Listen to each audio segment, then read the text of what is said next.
அனைவருக்கும் வணக்கம். என் பெயர் நித்யா. இன்றைக்கி நாம் வாகனங்களில் பயணம் பண்ணுறது பற்றி பேச போகிறோம்.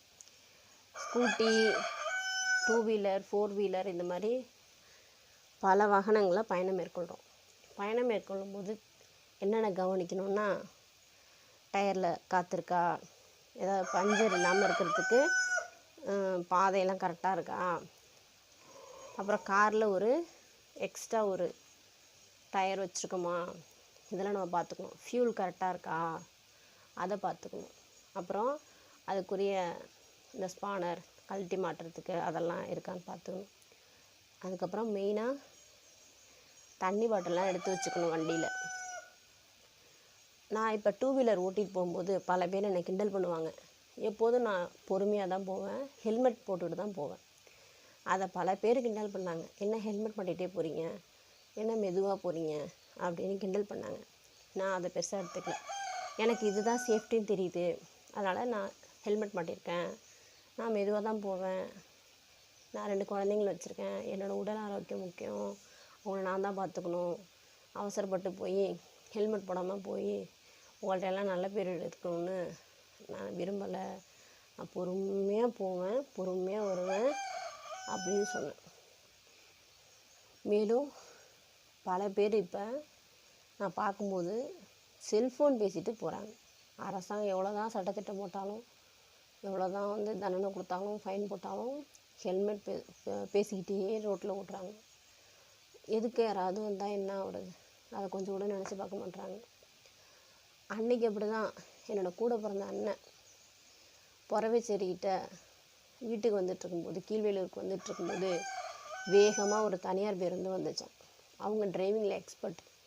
அந்த முகனையில் வரும்போது ஒரு சந்து சின்ன பாதை, அதில் வேகமாக பஸ்ஸு வரும்போது இவங்களை லைட்டாக உராசிட்டு போயிடுச்சு. அவங்க கீழே விழுந்து கையில் காலையெல்லாம் சிராய்ப்பு.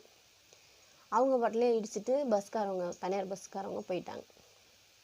இந்த மாதிரிலாம் பண்ணுறாங்க. ஏன் இவ்வளோ அவசரம்னு தெரியல. கடைசிக்கு அவங்க பொறுமையாக ஓட்டுவாங்க, ஜாக்கிரதையாக தான் ஓட்டுவாங்க. அப்படி இருந்தும் கீழே விழுந்துட்டாங்க. ஏதாச்சும் ஒன்று கிடக்கு ஒன்றானா யார் இதுக்கு பொறுப்பேற்றுக்கிறது? நம்ம வீட்டிலேருந்து கிளம்பிட்டோடனே, வெளியில் வந்தோடனே நம்மளோட சேஃப்டி எவ்வளோ முக்கியமோ அதே போல் எதிர வரவங்க சேஃப்டியை நம்ம கருத்தில் வச்சுக்கணும். எங்கள் பசங்களாம் ஸ்கூல் போகும்போது 4 ரோடும் ஒரு இடத்துல பஸ்ஸை எல்லாம் மாறி மாறி போகிற வழி, அந்த வழியில் ஸ்கூல் பேக்கு, லஞ்சு பேக்கெலாம் எடுத்துக்கிட்டு அவங்க அப்பாவோட ஸ்கூல் போயிட்டுருக்கும்போது வேகமாக ஒரு பொம்பளை ஸ்கூட்டியில் கிராஸ் பண்ணியிருக்காங்க. கொஞ்சம் கூட இடமே இல்லை. அந்த நேரத்தில் வேகமாக கிராஸ் பண்ணியிருக்காங்க. டக்குன்னு இவங்க பிரேக் போட்டோன்னே அவங்க மேலே மோதலை, அவங்க தப்பிச்சு வேகமாக போயிட்டாங்க. பசங்க, வீட்டுக்காரவங்க எல்லாம் விழுந்துட்டாங்க கீழே. தம்பி காலில் அடிபட்டுடுச்சு, லேசா பைக்கு விழுந்துருச்சு. அப்புறமா போய் ஊசி போட்டுட்டு லீவ் போட்டு வீட்டுக்கு வந்தாங்க. இந்த மாதிரி நம்ம பத்திரமா இருந்தால் கூட எதுக்க வரவங்க இந்த மாதிரிலாம் ப்ராப்ளம் பண்ணுறாங்க. எல்லாருமே கொஞ்சம் மனசில் வச்சுங்க. எல்லாருமே நல்லா இருக்கணும், நாமளும் நல்லா இருக்கணும், மற்றவங்களும் நல்லா இருக்கணும். ரோட்டில் போகும்போது கொஞ்சம் யோசிச்சுங்க. எல்லோரும் அவங்கவுங்க வீட்டில் சாமி கும்பிட்டு கிளம்புங்க. அவங்க விருப்பமான சாமியை கும்பிட்டுட்டு கிளம்புங்க. எதுக்க வரவங்களையும் அனுசரித்து போங்க. வேகமாக போய் ஒன்றும் சாதிக்க போகிறது கிடையாது.